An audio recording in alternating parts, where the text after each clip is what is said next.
안녕하세요. 대단히 반갑습니다. 숲을 읽어주는 남자 자한형 이종수입니다. 이번 시간은 411번째 시간으로 산책하는 이들의 5가지 즐거움 이라는 숲을 읽어드리도록 하겠습니다. 산책하는 이들의 5가지 즐거움 김현수 1. 짧은 시간에 척척.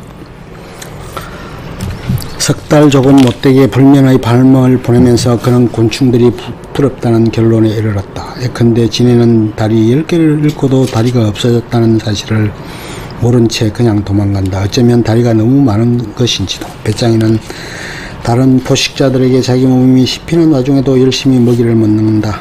이것은 역시 너무 배가 고파서. 교미가 끝난 수컷 사마귀는 암컷에게 머리를 먹힌 뒤에도 도망갈 생각을 하지 못한 채 사랑에 열중한다. 하긴 어렸을 때 동네에 그런 아저씨가 있다는 소문을 들은 적도 있었지. 누군가 목을 잘랐어도 아마 그 사람이라면. 그것들에게 통증이었기 때문이지 그걸 단순히 통증이라고 할 수는 없겠지. 그건 고통이라고 불러야만 해. 그는 A4 용지 푸른 만년필로 목록을 작성하면서 중얼거렸다. 그가 생각하는 고통이란 곧 부처가 말한 생로병사와 같은 것이었다. 불면의 장기적 지속이 이런 식으로 그를 종교적 고뇌로 이끈 셈이었다. 그는 생로병사가 고통이 되는 건 인연 때문이라고 생각했다. 인연에 따라 생생의 행로가 펼쳐지고 그 행로를 관통하는 건 그의 몸뚱아리인데 그 기가 바로 생로병사의 홈그라운드라고 할 수 있었다. 하여 생로병사는 그의 몸으로 인연 따라 모였다가 인연 따라 흩어지는 괴로움의 궤적이었다. 어쩌면 머리가 너무 큰 개미 인간들의 궤적. 그는 저도 모르게 목록에다 그렇게 썼다. 쓰고 나서 보니까 그도 그럴 듯해 보였다. 그는 대개 일이 그렇게 진행된다고 생각했다. 그는 연신 하품을 해대며 계속 목록을 작성했다. 부엌 가스레인지 위에서 주전자가 끓고 있을지도 모른다. 내일은 조 PD에게 전화를 걸어 반드시 진행 상황을 체크해야만 한다. 공과 금을 결제하려면 계좌에 돈을 입금시켜야만 한다. 무려 3시간에 걸쳐 목록을 작성하는 동안 통증은 찾아오지 않는다. 대신에 두 눈 빨갛게 충혈되고 졸음은 한없이 밀려들었다. 이제쯤이면 잠을 잘 수 있을 것 같아서 침대에 가서 누웠지만 늘 그렇듯이 눕는 순간 머릿속에 명징해지면서 방문 저편에서 코끼리 한 마리가 슬금슬금 다가오기 시작했다. 그는 다시 침대에 일어나 거실로 나갔다. 그는 제정신으로는 절대로 읽을 수 없는 책 질구에서 펼치는 순간 바로 잠들 만한 책 단 한 문장도 읽고 싶지 않은 책을 찾아서 서가를 뒤적이다가 암 환자를 위한 생존 전략이라는 책을 발견했다. 왜 그런 책이 자신의 서가에 꽂혀 있는지 그로서는 알 수가 없었다. 언젠가 암 환자가 등장하는 영화를 찍을 속셈이었는지 모를 일이다. 아무렇게나 책갈피를 넘기다가 그는 거울 기법이라는 의사와 대화를 준비하는 암 환자를 위한 테크닉을 발견했다. 모든 말에는 거울 기법이 필요하다. 예를 들면 다음과 같다. 그렇게 시작했다. 환자, 사흘이라면 구체적으로 어떤 뜻입니까? 의사, 사흘 연속으로 하루 1시간씩 걸리는 치료를 받아야 한다는 뜻입니다. 환자, 거울, 그럼 사흘 동안 하루 1시간씩만 치료받고 치료가 끝나면 집으로 돌아갈 수 있나요? 그렇죠. 다시 거실 소파에 앉아서 반쯤 정신이 몽롱한 채로 그 문장을 읽는데 어느 순간 의사가 코끼리로 바뀌면서 정신이 번쩍 들었다. 그는 환자의 처지가 되어 코끼리 말을 그대로 따라했다. 코끼리가 보이는 한 그의 불면증은 치유가 불가능한 질환이었다. 그는 다시 책을 뒤적이다가 Y씨를 발견했다. 아마도 Y씨가 아니었다면 그는 고통으로 인한 불면이 다시 불면의 고통으로 바뀌어서 만들어내는 그 지구 바깥의 궤도만큼이나 거대한 순환고리에서 단 한 발자국도 벗어나지 못하는 달과 같은 신세가 되었을 것이다. 아마도 수컷 사마귀처럼 그렇다면 어릴 적 그 동네 아저씨도 그랬던 게 아닐까. Y씨는 저자와의 인터뷰에서 이렇게 말했다. 이런 급기의 이점이 또 하나 있어요. 밤이면 아무래도 병에 대한 생각에 빠져서 제대로 잠을 이루지 못할 때가 많아요. 하지만 산책을 한 날은 몸이 피곤한 탓인지 금방 잠들 뿐만 아니라 숙면을 취할 수 있더군요. 텔레비전 토크쇼를 보다 보면 1시간 반쯤은 금방 지나가 버리잖아요. 산책에서 친구랑 즐거운 시간을 보내고 돌아오면 예전에는 능률이 오르지 않던 집안일도 짧은 시간에 척척 해치울 수 있게 된답니다. 짧은 시간에 척척. 그의 목록에 적은 A4 용지를 가져와 맨 아래쪽에다가 그렇게 썼다. 짧은 시간에 척척. 그가 산책을 시작한 이유는 바로 그 문장 때문이었다. 2. 코끼리도 재울 수 있으며. Y씨와 인터뷰를 읽은 그날 밤 당장 그는 산책해야겠다고 마음먹고 집 밖으로 나섰다.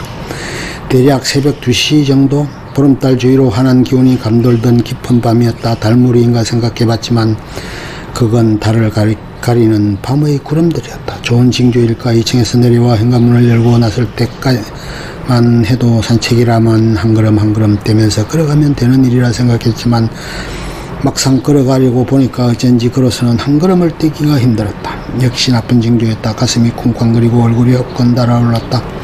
그는 맨션 주차장 앞에 서서 좌우로 길게 이어진 골목길을 바라봤다. 그의 오른쪽 담장 아래 어둠 속에 숨어서 기다리다가 더는 견디지 못한 길고양이 한 마리가 조금 더 머뭇거리는 기색이 없이 그의 앞을 지나쳐 골목 저편으로 사라질 때까지 그는 그렇게 가만히 서 있기만 했다. 그는 한 걸음을 내디딘 뒤에 자신이 과연 어떻게 될지 예측할 수 없었는데 그런 불안감이 매일 밤 그를 잠에서 깨우는 심장의 통증으로 나타났기 때문이다. 그는 차가운 새벽 공기를 깊이 들이마시다가 내뱉었다. 폐와 식도를 거쳐서 덮여진 공기가 이빨 사이로 빠져나갔다. 그는 코끼리와 함께 다시 집으로 돌아갔다. 다음 날부터 그는 전화를 걸어 약속을 잡기 시작했다. 제일 먼저 여동생부터 꼭 결혼을 앞둔 여동생과는 집 앞에서 출발해 자동차 대리점이 있는 큰 길 모퉁이를 돌아 지하철역 근처까지 갔다가 거기 있는 카페에 앉아 뜨거운 차를 마시고 돌아왔다. 여동생은 지난 몇 달 사이에 그가 겪은 일들을 전혀 눈치채지 못했고 당연하게도 그도 지그독한 불면증에 시달린다는 것도 알지 못했다. 카페에서 나와 그가 사는 맨션 앞에 거의 도착했을 무렵 여동생은 그의 왼쪽 팔 쪽 안쪽의 부드러운 살을 손끝으로 꼬집었다. 무슨 말끝에서인가. 그러니까 둘이서 어렸을 때 티격태격 싸우던 이야기를 하다가 그가 여동생의 비쩍 마른 팔다리만 기다란 기형적 몸매에 얼마나 바보같은 여자애였는지 이야기하자 여동생은 그런 행동을 했는데 그 순간 그는 걸음을 멈췄다. 코끼리가 오른쪽 앞발을 들고 그의 심장을 살짝 밟은 채 힘을 줄 것인가 말 것인가 고뇌하고 있었다. 제발, 그가 말했다. 그렇게 날 놀리지 말았어야지. 6살짜리 어린 누이의 목소리로 여동생이 말했다. 검게 탄 얼굴로 둘이서 운동장을 뛰어다니던 그 시절은 모두 어디로 갔으며 이 코끼리는 도대체 어디서 나타난 것일까. 그는 조심스레 한 발을 내딛었다. 다행히도 코끼리는 다리에 힘을 주지 않았다. 그날 저녁에 그는 Y씨와 마찬가지로 생각보다 오래 잠을 잘 수 있었다. 어쩌면 잠을 잔 것은 그 사건 이후로 늘 자신의 심장 위에 발을 올려놓고 있는 코끼리였는지도 모르겠다. 새벽 2시쯤에 격심한 고통으로 잠에서 깨어난 그는 다시 암 환자를 위한 생존 전략을 펼쳤다. 아무 곳이나 그냥 내키는 대로 그곳에는 이런 말들이 적혀 있었다. 두 눈을 감고 아프다고 생각하는 부위를 바라보세요. 통증이 보이나요? 주기적으로 통증이 밀려왔다가 사라지나요? 아니면 그 상태 그대로 거기 존재하나요? 이제 그 통증이 공이라고 생각해 봅시다. 공도 종류가 여러 가지죠. 탁구공, 야구공, 핸드볼공, 축구공, 농구공, 어쩌면 럭비공이나 에드블룬 같은 것도 있겠습니다. 농구공부터 시작해 봅시다. 그게 농구공이라고 생각해 보세요. 공과 현실의 어중간한 경계를 드나들던 그의 머릿속에서 안경을 낀 코끼리가 나와서 그를 향해 말했다. 이제 그 공이 야구공만큼 줄어들다가 다시 탁구공처럼 작아진다고 생각해 보세요. 자, 천천히 호흡을 내쉬면서 이번에는 그 공이 점점 커진다고 생각해 보세요. 다시 농구공으로, 그 다음에는 에드블룬으로, 자, 다시 농구공으로 돌아갑니다. 그 공을 하늘로 던져보세요. 한 3m 정도 던졌다가 받아보세요. 진짜 공을 가지고 놀듯이 자기 손을 떠났다가 다시 내려올 때까지 가만히 있어서 기다려보세요. 그게 그분, 왜 그러세요? 왜 그렇게 나를 바라보나요? 제가 뭐 이상합니까? 코끼리가 손끝으로 안경을 조금 올리며 그를 가리켰다. 내가 이걸 던지면 과연 선생님이 이 공을 받을 수 있을까 궁금해서 말입니다. 한번 던져보세요. 웬만한 건 제가 다 받을 수 있으니까. 코끼리가 두 팔을 벌리면서 말했다. 그는 오른손을 들고 코끼리에게 뭔가를 던지려는 신용을 하다가 팔을 내려놨다. 아니, 왜요? 코끼리가 물었다. 이걸 선생님이 어떻게 받겠어요? 어쨌건 지구만 한데 행복은 자주 우리 바깥에 존재한다.